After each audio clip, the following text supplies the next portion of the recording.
De manera estrictamente lógica, como bien dijo Descartes y nos hizo recordar Cintia hace un momento, Dios es lógicamente y ontológicamente anterior a la cosa pensante.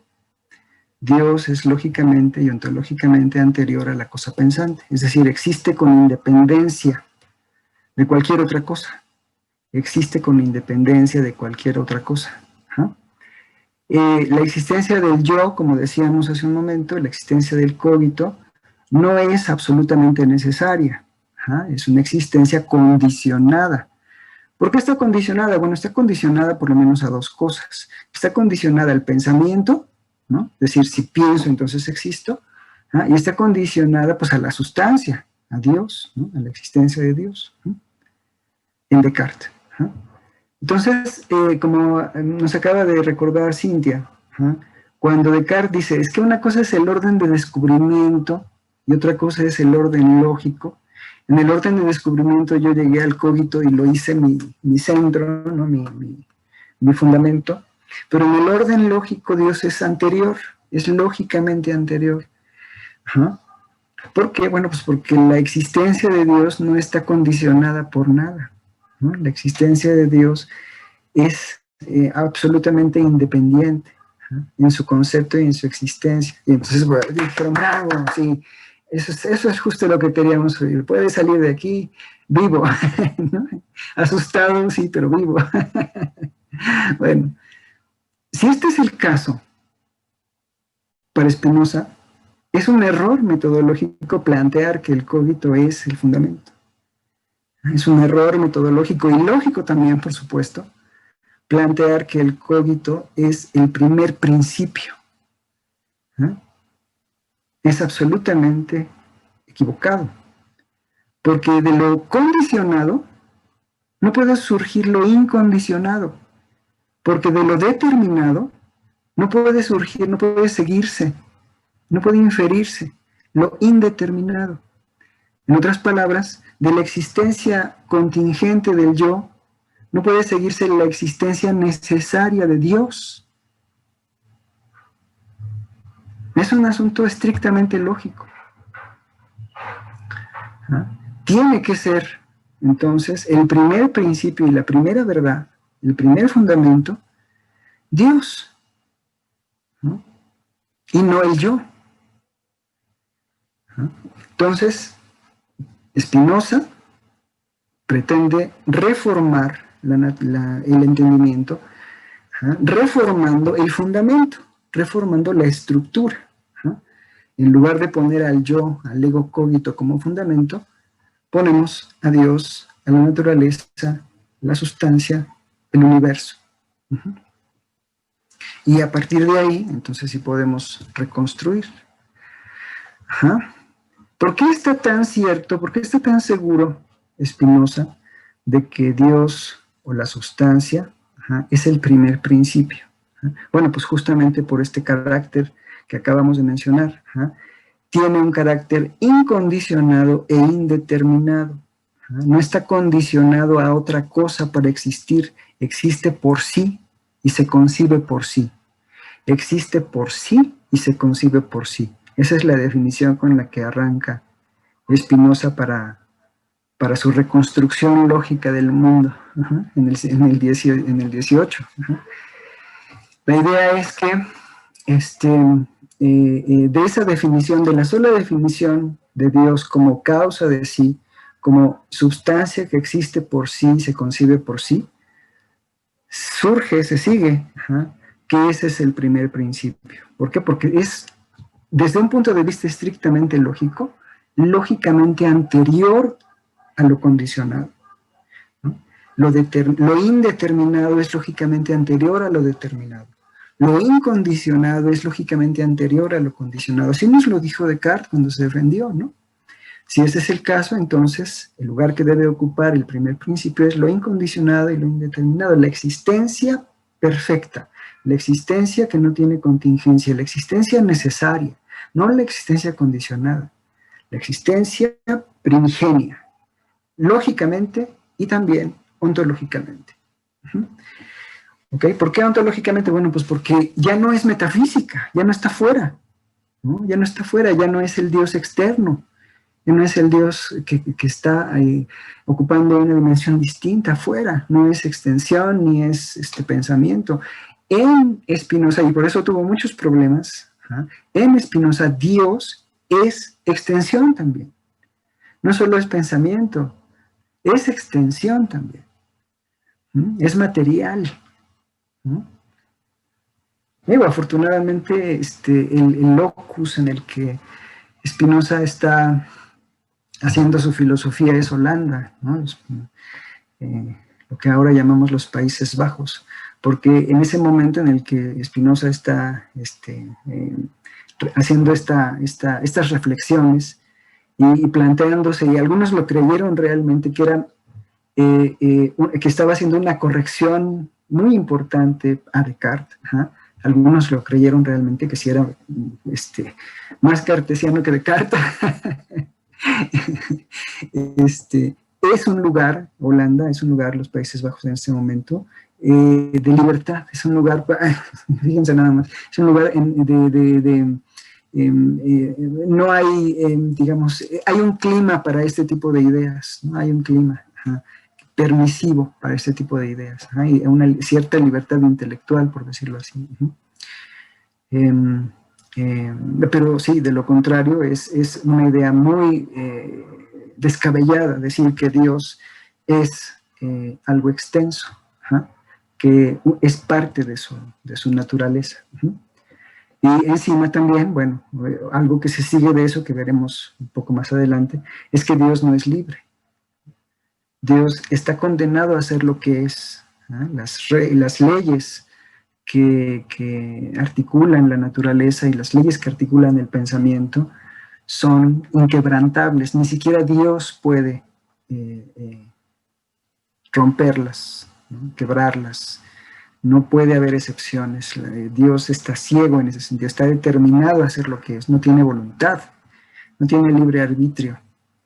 Por eso Schopenhauer dirá después, wow, me encanta Spinoza, esto del mundo como voluntad y representación, ¿no? Sí, es una voluntad ciega, no es libre en realidad. Bueno, Spinoza. Bien, veamos, miren, en este cuadro representa la ontología de Spinoza. ¿Por qué decimos ontología? Bueno, pues porque está representando el mobiliario del mundo, el mobiliario de la naturaleza, lo que existe, lo que hay en el mundo. No representa nada afuera, porque no hay nada afuera. Ahí donde creemos que hay más allá de Dios es Dios. Ahí donde creemos que hay más allá del cosmos es cosmos, sigue siendo cosmos, ¿no? Ahí donde parece que es el límite de la naturaleza y hay otra cosa, sigue siendo la naturaleza, ¿sí se ve? Es infinito. Bueno, la sustancia o Dios, como dijimos hace un momento, su existencia se sigue por definición. Su existencia se sigue por definición. Si Dios existe por sí, se concibe por sí, entonces existe con necesidad. Dios existe por sí, se concibe por sí, no depende de ninguna otra cosa para existir, y no depende de ningún otro concepto para ser pensado, no depende de ninguna otra cosa para ser entendido. Entonces, no es dependiente ni ontológicamente en su existencia, ni conceptualmente, lógicamente. Dios es, para Spinoza, incondicionado en esos dos sentidos. No está condicionado su existencia ni su entendimiento, ni nuestro entendimiento de él. Bueno, entonces ese es el primer principio, no el cogito. Y para Spinoza, la sustancia se expresa de infinitas maneras, ¿no? Hay infinitas maneras en las cuales la naturaleza se expresa, se manifiesta, pero nosotros solo podemos conocer dos de esas infinitas maneras. Esas infinitas maneras se llaman atributos, es la columna de la izquierda. Los atributos expresan la esencia de la sustancia, la cual tiene infinitos atributos, pero sin embargo el hombre solo puede captar dos por participar de ellos. Estos atributos son el pensamiento y la extensión. El pensamiento y la extensión. La sustancia es sus atributos. La sustancia es sus atributos. son las formas en las que se expresa la sustancia. Y la sustancia puede tener infinitos atributos. Voy a poner un ejemplo de esto. Voy a poner un ejemplo rápido de esto que estoy tratando de decir. Imaginemos una mesa, esta mesa, en donde está, o su mesa, en donde está su computadora o su cuaderno. Y ahora pongamos la mano sobre la mesa y vemos una sombra. Esa sombra tiene dos dimensiones, largo y ancho. Esa sombra tiene dos dimensiones. Si ponemos la sombra de otra cosa, ¿sí? Tiene dos dimensiones, pero esas no son las únicas dos dimensiones que existen. Hay muchas otras más. Es decir, si estas sombras se conocieran entre ellas, dirían, bueno, pues no parece no existir más que esas dos, pero hay muchas dimensiones más, ¿no? Por lo menos tres, ¿no? En la época de Descartes había tres, y ahora se dice en la física que hay alrededor de 12 o 13 dimensiones, ¿no? En fin, bueno, el asunto es que la forma en la que se expresa la naturaleza, la forma en la que se expresa el cosmos, al menos para nosotros, son dos formas, ¿no? Dos atributos. Pensamiento, por un lado, y extensión, por el otro. Bueno, pensamiento y extensión, vamos a las observaciones. Es importante señalar que para Spinoza el pensamiento y la extensión pueden concebirse por separado, es decir, no es lógicamente contradictorio pensar separadamente el pensamiento y la extensión, concebir separadamente pensamiento y extensión. Pero esta distinción tiene un carácter meramente conceptual, no implica una separación ontológica. Esa es otra diferencia con Descartes. Ustedes recuerdan, alguien me preguntó hace 2 clases, ¿cómo es que se daba esta separación? La separación ontológica, la distinción ontológica entre cuerpo y mente, surge en Descartes de la distinción conceptual. Yo puedo concebir perfectamente el pensamiento como algo separado del cuerpo, ¿no? Puedo concebir perfectamente el pensamiento como actividad, como forma, separado del cuerpo. Y de esta distinción conceptual, permitida lógicamente, no caigo en contradicción cuando digo el pensamiento puede existir separadamente del cuerpo, de esta afirmación que no cae en contradicción, se sigue la separación ontológica. En el caso de Spinoza, Spinoza va a admitir que es concebible esta separación, va a admitir que es concebible distinguir pensamiento y extensión, pero no va a admitir la separación ontológica, no va a pensar que son dos sustancias, no, porque solo hay una. Solo hay una sustancia. Ese es un error en Descartes. Pensar o atribuir que el pensamiento es una sustancia y que la extensión es otra sustancia, no. No son sustancias. La única sustancia, siguiendo pues, la definición escolástica tradicional, la única sustancia que puede existir es Dios. Porque por cómo se define la sustancia se define como aquello que existe por sí y se conceptualiza por sí o se concibe por sí. Entonces el pensamiento y la extensión no son sustancias, porque dependen de otra cosa. ¿De qué dependen? De los modos, de sus contenidos. El pensamiento depende de sus modos, de los pensamientos. El pensamiento, el pensar como actividad, está vacía, sin los modos. Y la extensión, el espacio, que era en ese momento la palabra que podríamos referir al espacio, es vacío, no habría nada.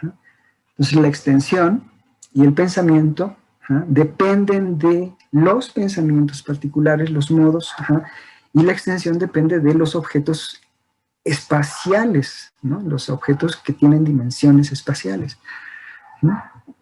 No son sustancias porque están condicionadas. El pensamiento a sus pensamientos y la extensión a lo extenso. La única sustancia, por definición, que puede haber es Dios. En otras palabras, la única sustancia que puede haber pues, es la realidad, la naturaleza, el cosmos, que existe, lo que hay. Bien, entonces son dos atributos que podemos conocer, de infinitos atributos que tiene la sustancia. Solo podemos conocer esos dos porque participamos de ellos. Tenemos pensamiento y tenemos extensión, pero nosotros somos modos. Nosotros somos modos del pensamiento y modos de la extensión. Vamos al siguiente nivel, el de los modos infinitos. Los modos infinitos y eternos son expresiones causales de los atributos de Dios. Los modos infinitos y eternos son expresiones causales de los atributos de Dios. ¿Qué quiere decir eso cuando habla así Spinoza? Quiere decir que los modos inmediatos, infinitos y eternos, dependen de ¿sí? Lo particular depende de lo universal. El contenido depende de la forma. ¿Sale? Los modos dependen de lo que está lógicamente anterior a ellos.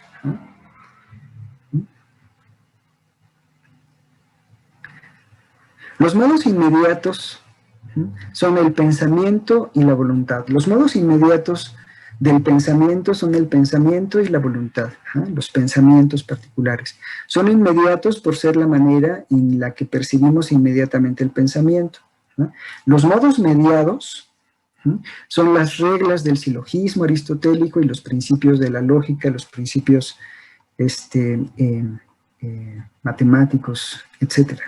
Son mediatos porque requieren de un proceso reflexivo para ser percibidos, requieren de un proceso analítico, requieren de un proceso de mayor disciplina para poder ser percibidos, pero están en nosotros. Acuérdense, bueno, eso no lo he mencionado, pero para Descartes todas estas reglas y para Leibniz y para Spinoza también, todas las leyes de la geometría, los principios de la lógica están en nuestra mente desde el nacimiento, son principios innatos, están ahí presentes desde que nacemos, como la veta del mármol está en el mármol, así lo diría. Entonces están ahí en nuestra mente, solo que no podemos percibirlos de manera directa, se requiere de un proceso reflexivo para poder darnos cuenta que están ahí y cuáles son. Los modos inmediatos por el lado de la extensión son el movimiento y el reposo. Los modos inmediatos por el lado de la extensión o del atributo de la extensión son el movimiento y el reposo. Son las formas de darse. Son las formas de darse las cosas extensas, ya sea que estén en movimiento o que estén en reposo. Y los modos mediatos, si los modos mediados del pensamiento son las reglas del silogismo, los principios de la lógica, entonces los modos mediatos del lado de la extensión son las leyes del movimiento y del reposo, las leyes físicas del movimiento y el reposo. Y estas también están innatas, también son parte de la estructura de la naturaleza y están en nuestra mente. Las podemos deducir, las deducimos, no las inducimos, las deducimos. No las extraemos de la observación y de la experiencia, como diría Hume después, ¿no? Sino que más bien las deducimos de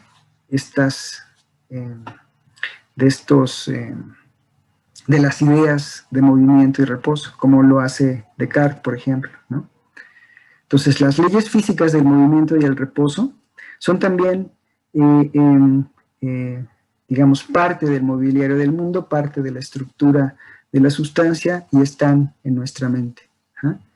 Vamos a las observaciones, la columna de la derecha. Los modos infinitos mediatos dependen ontológicamente y epistemológicamente de los modos infinitos inmediatos.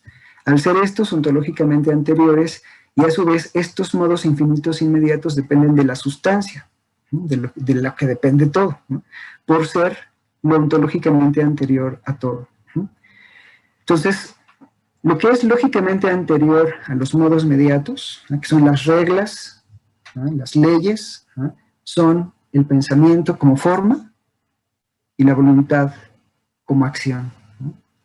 No las acciones particulares, no los pensamientos particulares, sino el pensamiento y la voluntad y el movimiento y el reposo.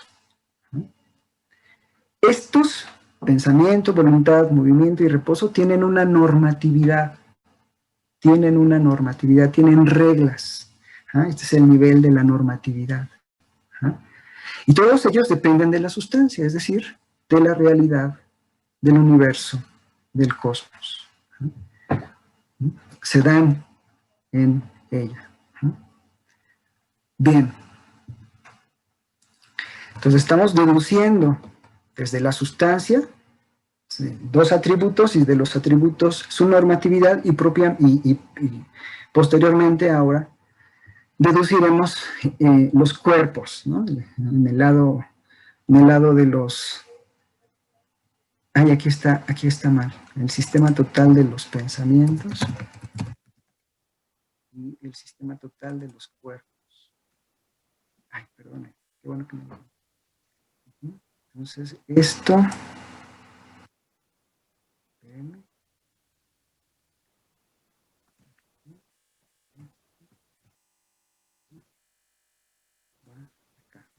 Ahora sí.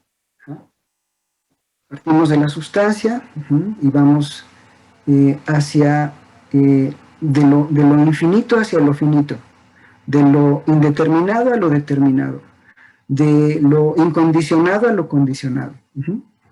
Ya las reglas, ya las normas, tanto en el lado del atributo del pensamiento como del lado del atributo de la extensión, ya implican un contenido, ya implican restricciones, ya implican determinaciones, ¿no? Ya implican prohibiciones, ya implican, pues eso, normas, ¿no? Reglas.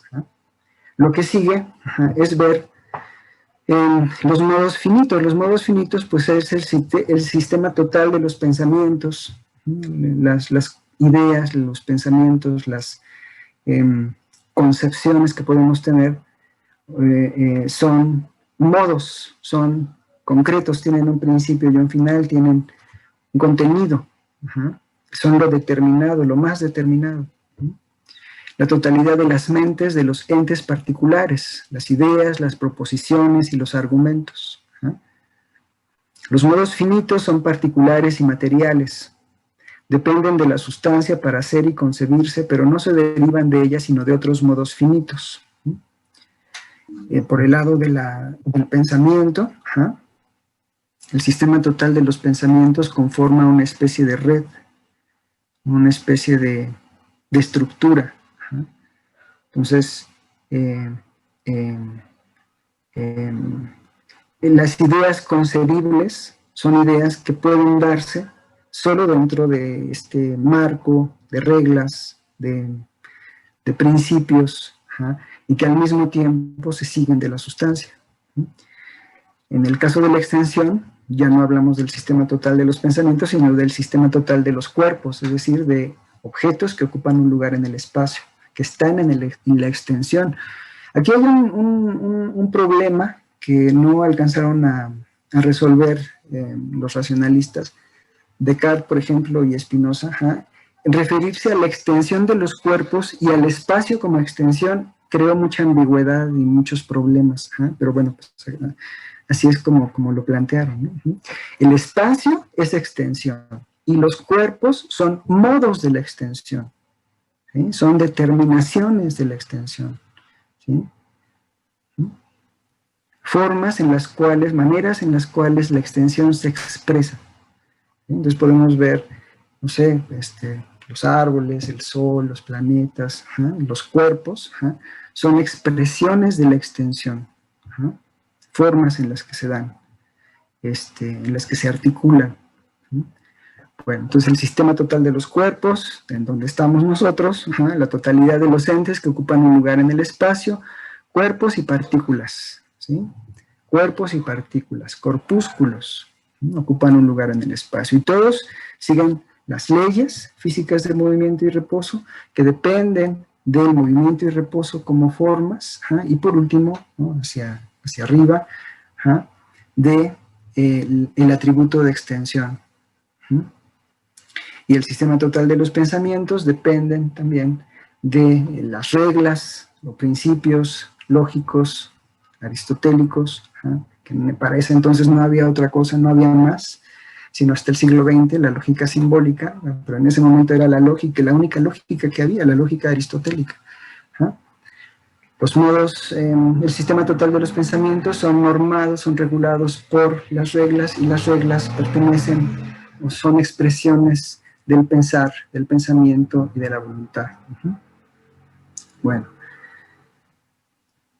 Problemas. Si los modos finitos no derivan de la sustancia, puesto que ellos perecen y ella no, ¿cómo se conectan con la sustancia? Ese es todo un problema, ¿no? Ese es un problema enorme para Spinoza y casi para cualquier reconstrucción lógica del mundo como encarna, ¿no?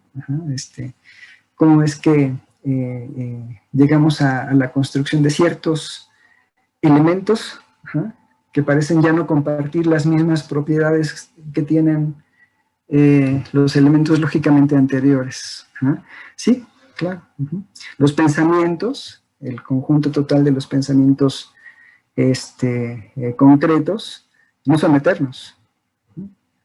Y por supuesto los cuerpos tampoco, ¿no? Pero bueno, ese es un problema en Spinoza en el que no voy a entrar porque no es competencia de este curso.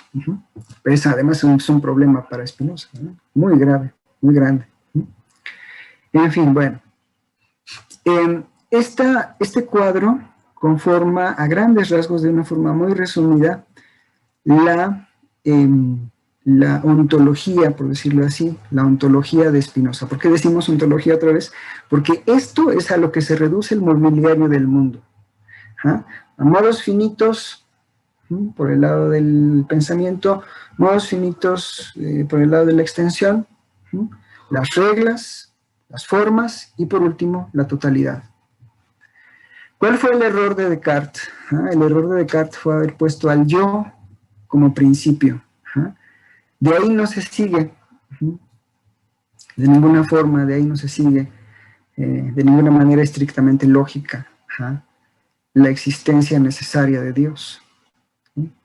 Por más que los argumentos parezcan decirnos que sí, el orden correcto, el método correcto, como leyeron ustedes en el Tratado de la Reforma del Entendimiento, el método correcto es el que parte de la primera verdad, de la verdad incondicionada, indeterminada, no incierta, ¿no? Cuando digo indeterminada no me estoy refiriendo a que sea incierta, no, al contrario, ¿no? Indeterminada porque no tiene determinaciones externas, se autodetermina, no tiene condiciones externas, condicionamientos externos, se autocondiciona, se autorregula. Eso es lo que estamos tratando de decir con esto. Y este cuadro entonces expresa la ontología de Spinoza, y lo que me interesa de este cuadro de la ontología de Spinoza es justo esto, que hay una estructura deductiva, nomológico-causal, de implicación lógica, de implicación desde los atributos hacia los modos infinitos, de parte del atributo de pensamiento y de parte del atributo de extensión, se ve claramente, ¿no? Tanto en uno como en el otro, se ve claramente que están implicados unos en otros, y eso significa para Spinoza que no hay espacio para la contingencia, que no hay espacio para el azar, que no hay espacio lógico para la incertidumbre. Todo ocurre en la sustancia por necesidad. Todo. Dios, la naturaleza, el cosmos, que son sinónimos, se expresan con un orden geométrico. Hay una estructura que permite esa expresión, ese orden, y es imposible,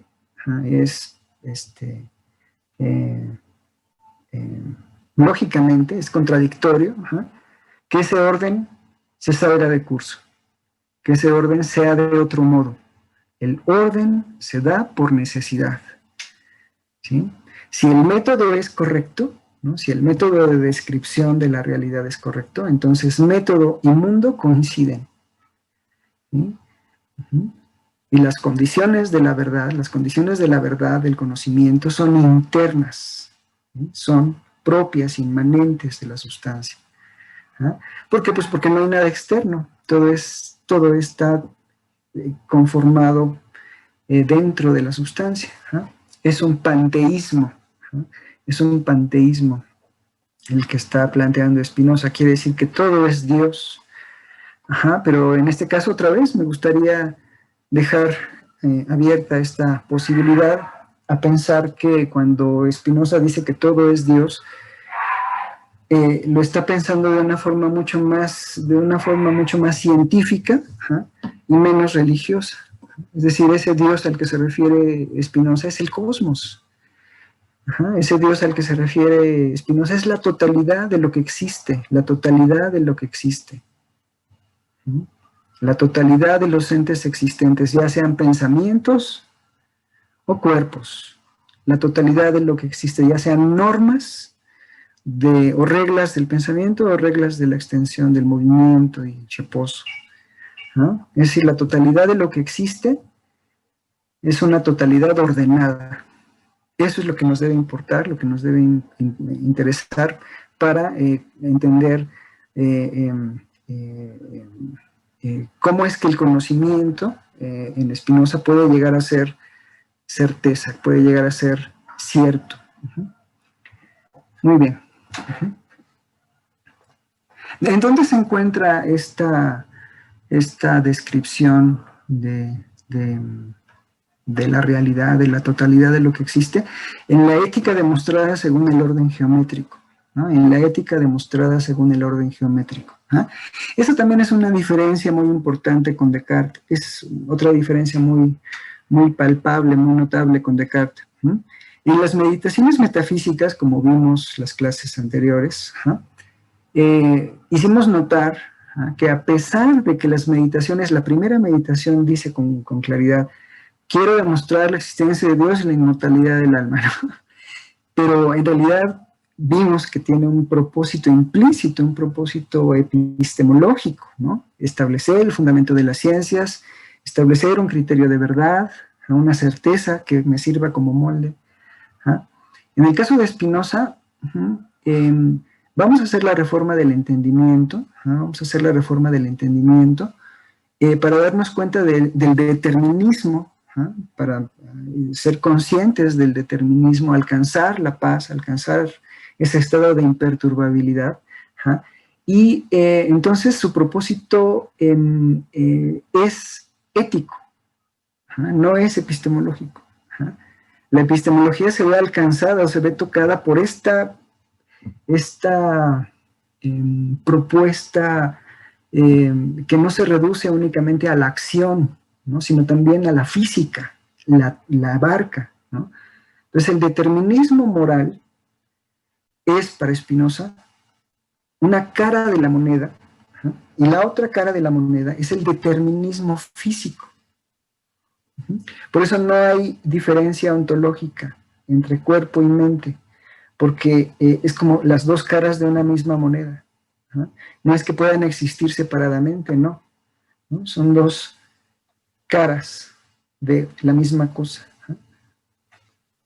Ontológicamente no pueden separarse. Conceptualmente sí, pero ontológicamente no. ¿No? No pueden ser dos realidades separadas, ¿no? Y si esto es así, entonces lo que ocurre a nivel a nivel moral o a nivel del pensamiento, de la voluntad o de la acción, ocurre también a nivel de la extensión. El determinismo moral, ¿eh?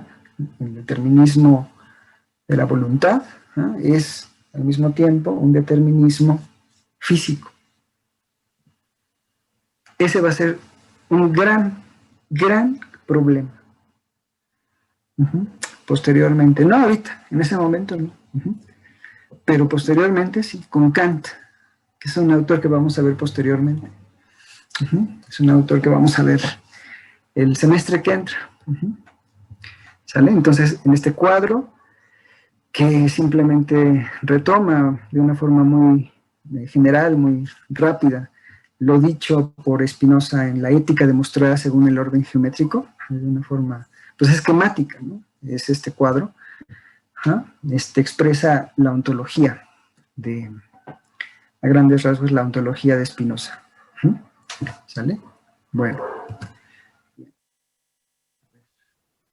Qué feo es sentir que nadie nos escucha. Bien, voy a dejar de compartir. Voy a dejar de compartir. Y entonces, decía yo, ¿por qué hace falta una reforma del entendimiento? Ya dije, el entendimiento es la facultad que nos permite el conocimiento intuitivo. Darnos cuenta de que hay una única sustancia, y no dos, como nos planteaba Descartes, un dualismo ontológico, un dualismo de sustancia. Darnos cuenta de que en realidad el dualismo es contradictorio, que el dualismo es una falla metodológica conceptual en Descartes, es propio del entendimiento. Darnos cuenta de que la única sustancia que por definición existe es Dios, es algo que el entendimiento debe rectificar, y por eso hay que hacer esa reforma. Para Spinoza hay tres facultades propias para el conocimiento, ¿no? Con las que propiamente tenemos conocimiento: la imaginación, la razón y el entendimiento. La imaginación, la razón y el entendimiento. Acabo de decir hace un momento que la facultad que nos permite el conocimiento intuitivo es el entendimiento.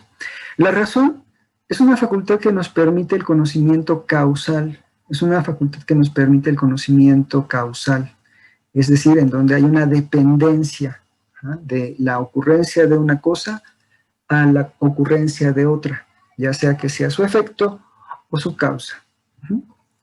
Entonces, la razón es una facultad que nos permite ver relaciones causales, conocer relaciones causales, que nos permite establecer ese tipo de dependencia que ya no es, como en el caso del entendimiento, una autodependencia, ¿no? La verdad del conocimiento intuitivo es autorreferencial. En cambio, en el caso del conocimiento por la razón, se requiere pruebas o se requieren argumentos, se requiere demostración o se requieren pruebas. Probabilidad, ese es el lenguaje del siglo XIX, se requieren evidencias, se requieren pruebas. Y el último, el de la imaginación,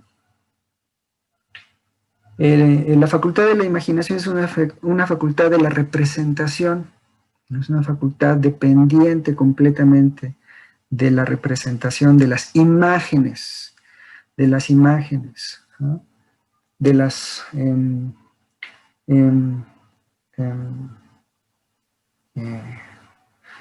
de las conceptualizaciones con contenido. Entonces podemos tener conocimiento de la imaginación cuando ese conocimiento es simplemente un conocimiento que tiene que ver con efectos, con resultados, pero no con causas. El conocimiento racional es un conocimiento que ya apela a razones, que ya apela a causas, que ya apela a fundamentos. Y el conocimiento intuitivo es el conocimiento de la esencia, de la esencia. Entonces, simplemente por ponerles un ejemplo, solo por ponerles un ejemplo, el ejemplo que siempre suelo poner. Yo sé que el té de manzanilla cura el dolor de estómago, pero no sé por qué.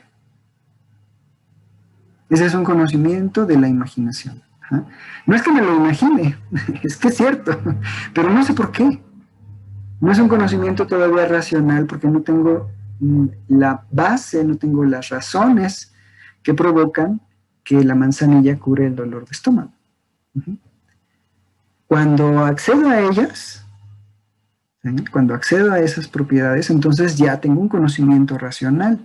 Ya no es tan solo, por decirlo así, ya no es solo un conocimiento práctico, un conocimiento transmitido, un conocimiento por imitación, un conocimiento por hábito, sino que es ya un conocimiento con base en razones, en causas.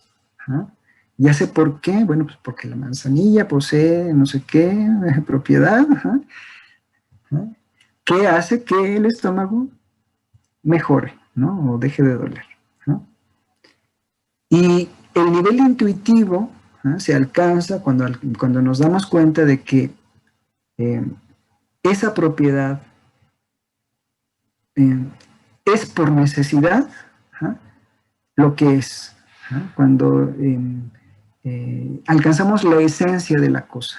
Es decir, alcanzar la esencia de la cosa implica que ese conocimiento es un conocimiento inmutable, es necesario, es absoluto, es una certeza. Y la idea es que cuando alcanzamos ese conocimiento, el conocimiento intuitivo por el entendimiento, estamos más allá de las razones, estamos en el nivel de una percepción intelectual, ¿no? Salta a la vista, ¿no? Ese conocimiento no suele ser de cosas particulares, no suele ser de modos finitos, sino que suele ser de entidades abstractas, ¿no? Bueno, ahí les va lo que voy a decir. Hay un momento en la ética demostrada según el orden geométrico, y me parece que también en el Tratado de la Reforma del Entendimiento, en donde Spinoza afirma que es posible el conocimiento intuitivo de la naturaleza en su totalidad. Es decir, que es posible captar, por decirlo así, captar, percibir el orden de la naturaleza en su totalidad, ¿no? Como si fuera algo que se pudiera manifestar, ¿no? Pero dice él, bueno, es algo que se requiere de mucho entrenamiento, de algo así, es un proceso largo y sinuoso, y no es algo que podamos hacer de inmediato, ¿sí? Aparentemente, en la ética demostrada según el orden geométrico, Spinoza intenta llegar a ese nivel, al conocimiento intuitivo de la naturaleza, al conocimiento intuitivo de la totalidad de lo existente. A lo que voy es que ese conocimiento es un conocimiento absoluto, ese conocimiento es un conocimiento. Algunos autores plantean que es un conocimiento místico, el conocimiento de la totalidad, el conocimiento de Dios, se está refiriendo a una mística, pero a lo mejor eso es ir demasiado lejos, ¿no? A lo mejor eso es el proyecto de Spinoza del conocimiento intuitivo de la naturaleza, el conocimiento intuitivo del cosmos, podría asemejarse a algo que ahora en la física teórica se está buscando, la teoría del todo, ¿sí? La famosa teoría del todo. Una teoría que unifique la cuántica y la relatividad, ¿no? Entonces, bueno, no estamos muy lejos de esos zapatos, ¿no? De querer explicar hasta el último misterio, ¿no? De desear explicar, de desear conocer el último misterio del universo, ¿no? Según Spinoza eso es posible. ¿Por qué? Pues porque la estructura de la naturaleza, la estructura del ser, de la realidad, de la totalidad, es una estructura clara, es una estructura deductiva, es una estructura geométrica. Caray, qué maravilla, ¿no? Las condiciones de posibilidad del conocimiento, como en el caso de Descartes, aquí, en el caso de Spinoza, adquieren un tinte mucho más centrado, mucho más definido hacia las ciencias formales, hacia la geometría, hacia esta idea de unidad, hacia esta idea de orden, de estructura nomológico-deductiva geométrica. ¿Son supuestos? La respuesta es sí. ¿Son supuestos dogmáticos? La respuesta es no, no lo creo. Creo que Spinoza tiene razones históricas, razones filosóficas de peso para poder afirmarlo. ¿Son razones teológicas? Eso ya no me incumbe a mí, ¿no? Podrían considerarse así, pero yo creo que lo más importante es para nuestro curso, que es teoría del conocimiento, no es teología, no es historia de la filosofía, no es ética siquiera. Lo más importante para nuestro curso es que son condiciones que son independientes del sujeto, condiciones fuera, condiciones dadas. La estructura no es puesta, ¿no? La recibimos, la podemos deducir, la podemos estudiar, la podemos representar, porque somos parte de ella, ¿sí? Si bien somos como un tornillito ahí perdido en la maquinaria infinita del universo, tenemos la capacidad de reconstruir esta maquinaria y sus leyes. ¡Qué maravilla! ¿No? De una forma completa, total y perfecta, porque participamos de ella.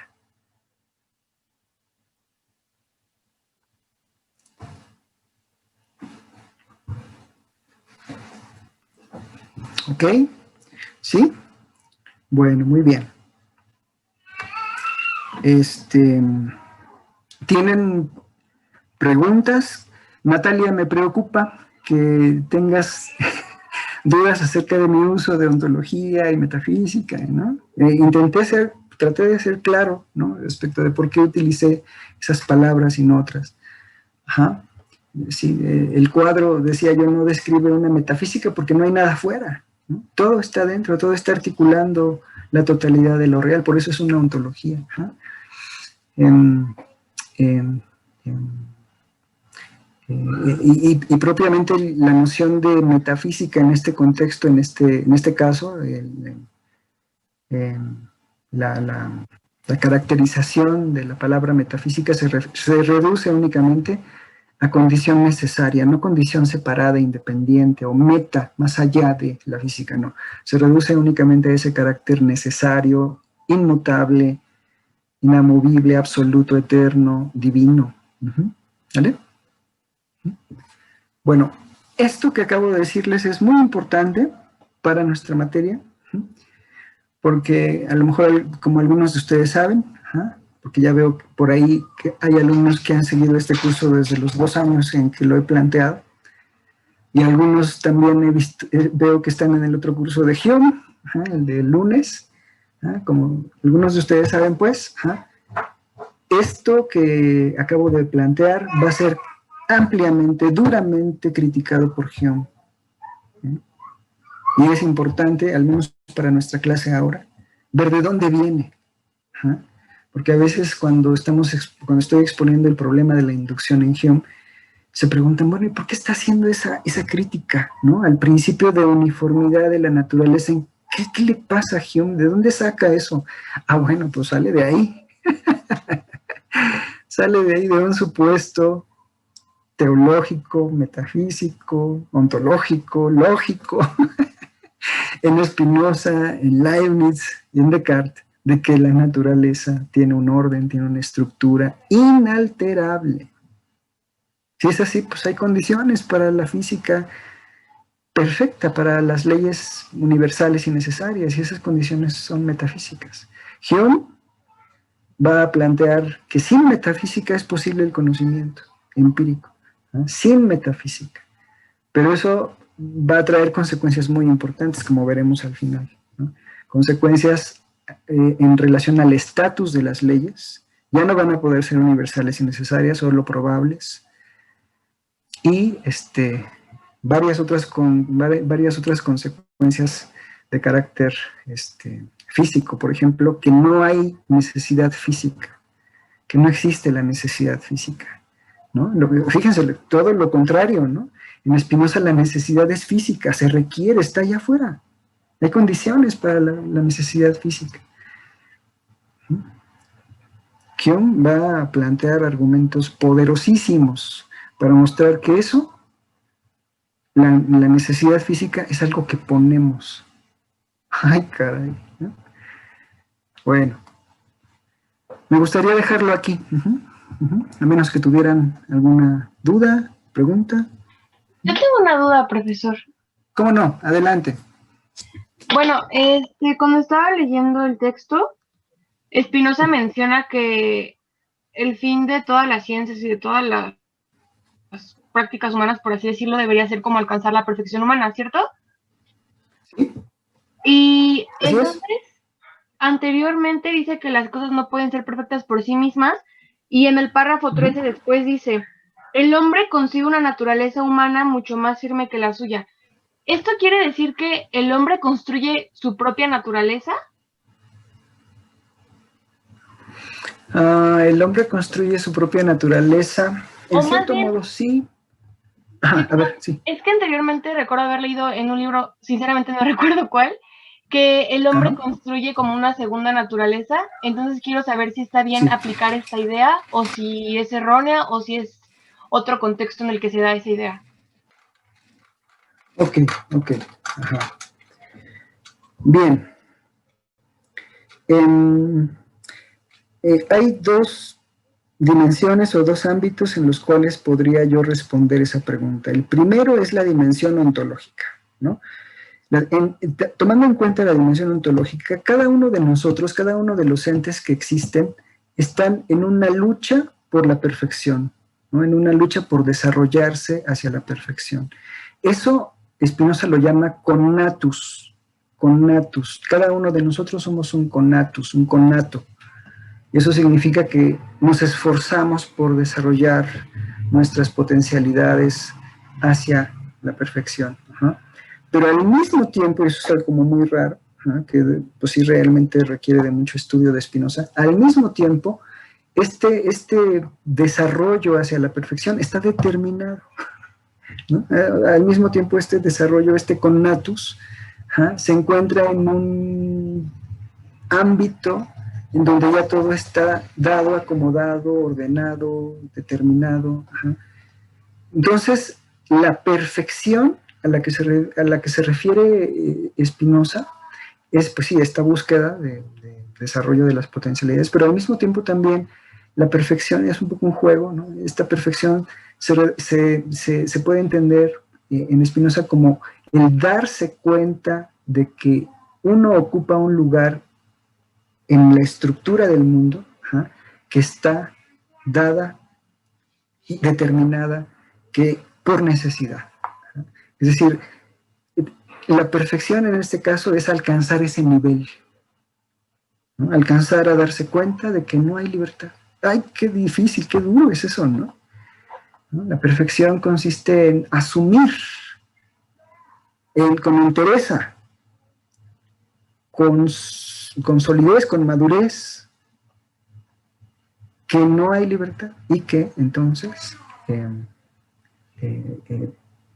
la determinación moral y la determinación física, deje tú la física, la moral, que esta no es una clase de ética, en cierto modo, en lugar de darnos pauta para el pesimismo, para todo lo negativo, debe ser al contrario, ¿no? Debe ser el entendimiento de la necesidad de ser lo que se es y no poder ser de otra forma. Realmente, bueno, no simpatizo con la ética de Spinoza, pero va para allá, ¿sí? Tamara, tú me hiciste esa pregunta.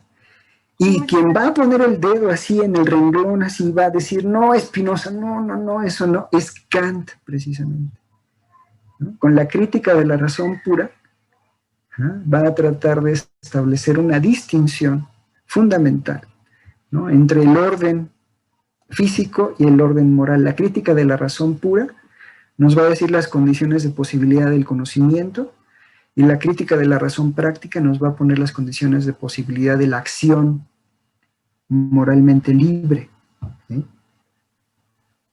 Lo que opina Kant de Spinoza es que él confunde los dos niveles, ¿no? Y que tanto en uno como en otro, la determinación, o eso que él llama la necesidad, todo el tiempo, tanto en el caso físico como en el caso moral, es algo que el sujeto pone. Entonces, eso es algo que Kant va a trabajar con mucho cuidado, ¿no? La libertad en el mundo moral, en el mundo, pues, bueno, en el mundo no existe, ¿no? No existe. Se realiza, se realiza. ¿Cómo se realiza? Bueno, haciendo como si la libertad existiera, realizo la libertad. ¿Vale? Esa es la idea.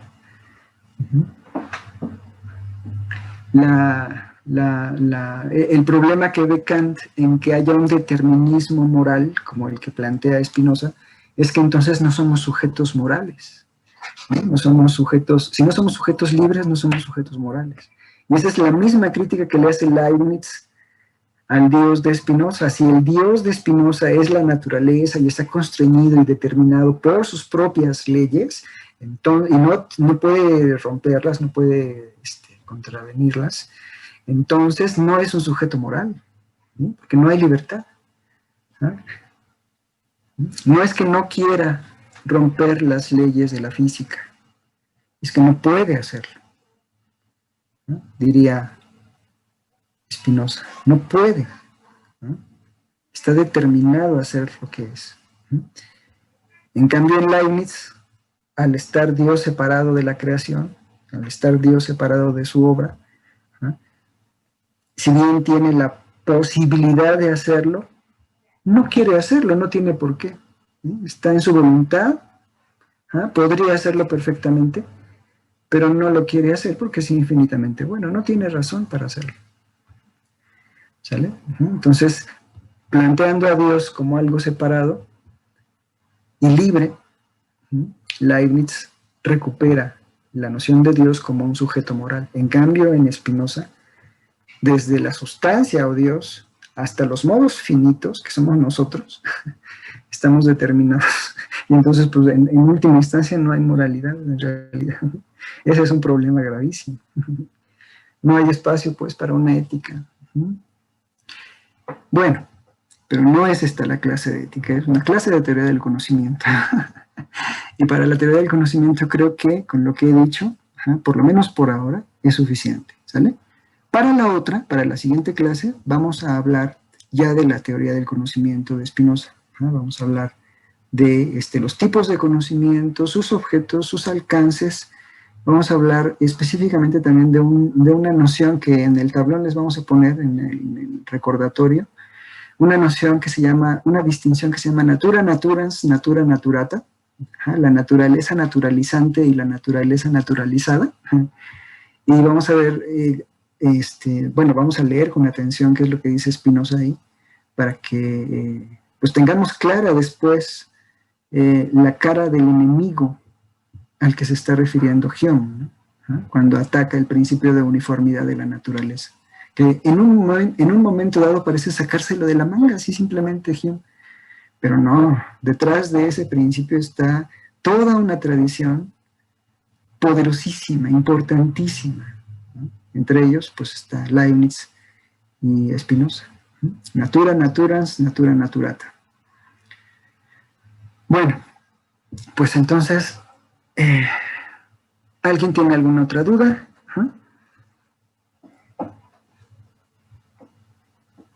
¿No? ¿Nadie?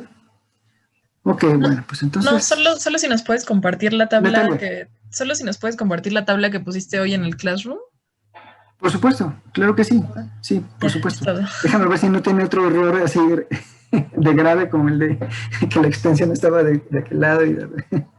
Pero sí, por supuesto, como casi todo el material que trabajamos aquí, que les comparto, pues se los ponemos en el Classroom. Claro que sí, cómo no. Gracias.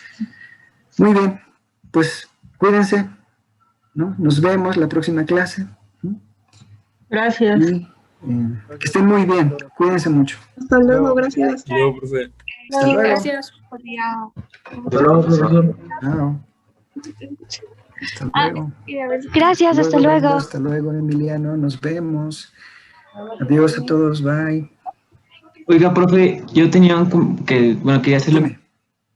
Sí, bueno, es que yo no pude hacer el trabajo, de hecho, no pude leer.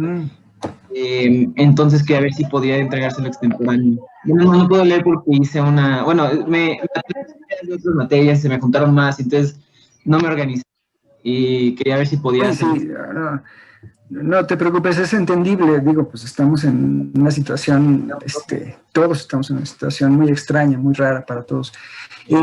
Sí, claro que puedes entregarlo, todos los que no pudieron entregarlo lo pueden entregar, la cosa es que pues no les va a contar como puntos extras, ¿no? Simplemente les cuenta como condición para hacer el examen, ¿de acuerdo? Entonces no se preocupen, ¿sí? Pueden entregar al rato, mañana, sí, pero ya no tiene valor, pues, ¿sale? Pero sí entréguenlo, sí háganlo, hagan la lectura, si no todo lo que acabo de decir es así como Bla, bla, No. bla, bla. Sí, Ok. claro, no. Bueno, muchas gracias, profesor. De nada. Sí, bueno, Hasta iba a luego. decir lo mismo, profe. Nada más que pues no tenía. Es que, bueno, sí, iba a preguntarle si podía igual entregarlo extemporáneo. Porque, bueno, es que yo conseguí como un trabajo porque mis papás, ajá. Y quería nada más preguntar si podía entregarlo después, pero sí, por Sí, eso. sí, sí, claro, sí. Sí, no hay problema. Por supuesto. Suerte. Gracias. Bye.